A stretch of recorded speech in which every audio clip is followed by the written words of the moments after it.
here is how to play the game.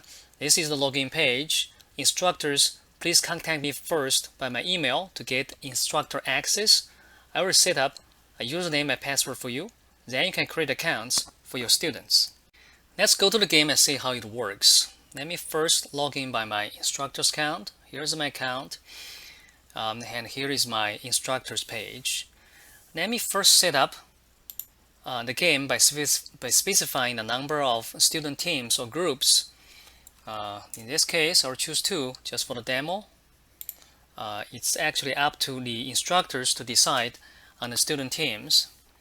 And then you will set up the number of rounds or number of periods to play. Please set 6 as a minimum. You can play more periods if you wish. Then you can type in the students' email addresses and separate it by semicolon. The email addresses will serve as the usernames for their login. After you start the game, students receive password by these emails for their login. Now the instructor can choose demand distributions for the game. We have a few demand distributions for you to choose. The first is continuous uniform, which I use most. You can also choose the continuous normal or discrete uniform. Note that the demand has a mean of 15 for all distributions. Now you can also choose demand to be asynchronized, meaning different retainers will face independent demand realizations in each period, which may work better for the shortage game. You can also choose the synchronized demand, which means all retainers will face identical demand realization in each period.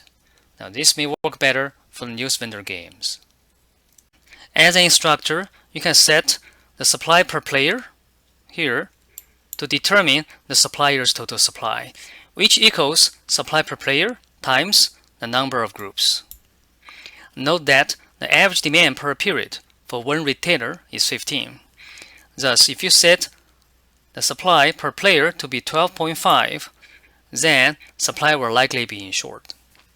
If you set this number to be 25 or above, then the chance of short supply will be rare. So I would suggest you to set this number to be 25 when you play the news vendor game, but for shortage games, I suggest to set this number below 15. The smaller this number is, the more intensive the competition will be.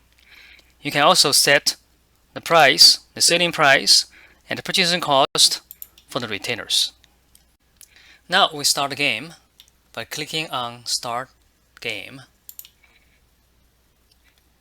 Then we can see the financial summary of all the teams for this demo period, which is period 0. You can keep track of the team's ordering status by checking whether they have placed order or not. Now let's go to the student page. Let's log in by a student. Now you can see that they already placed orders for period 0 and received their rations. Demand is also realized for this period. So they can see their sales, no sales, surplus inventory, profit, and cumulative profit. Now the profit and cumulative profit are also on the instructor's page, so visible to all teams. But all other information, especially the orders, is private to themselves.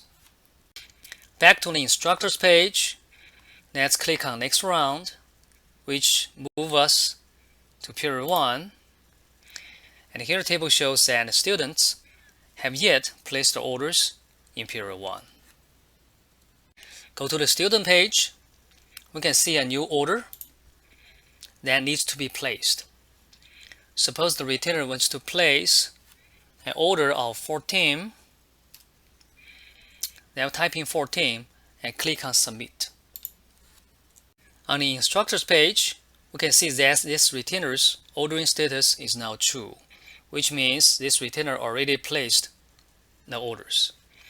Now, the order of 14 can be found in the complete game information right here.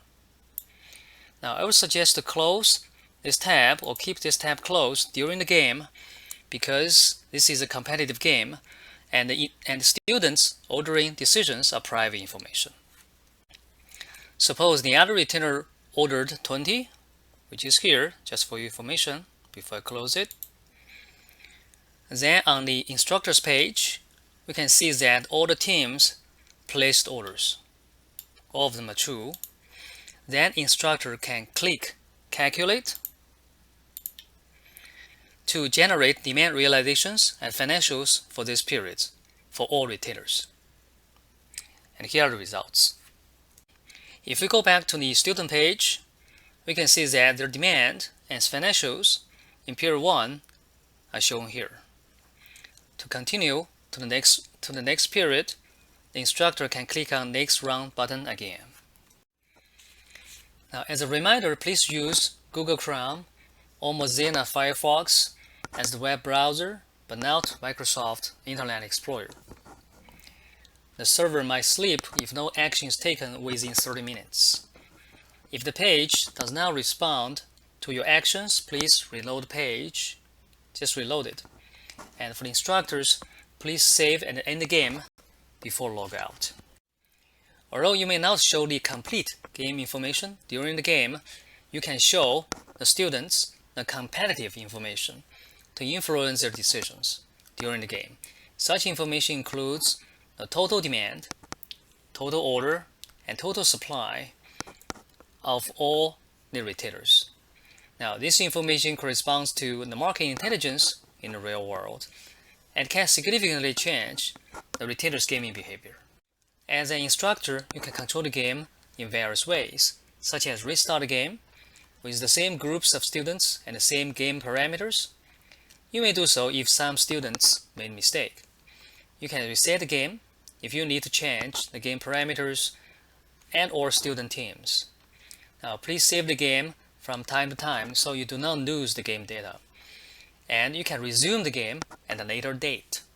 Finally, you can end the game anytime and decide whether to save it. You can easily manage a previous game by going to the previous game list, where you can review, delete, or reload a game.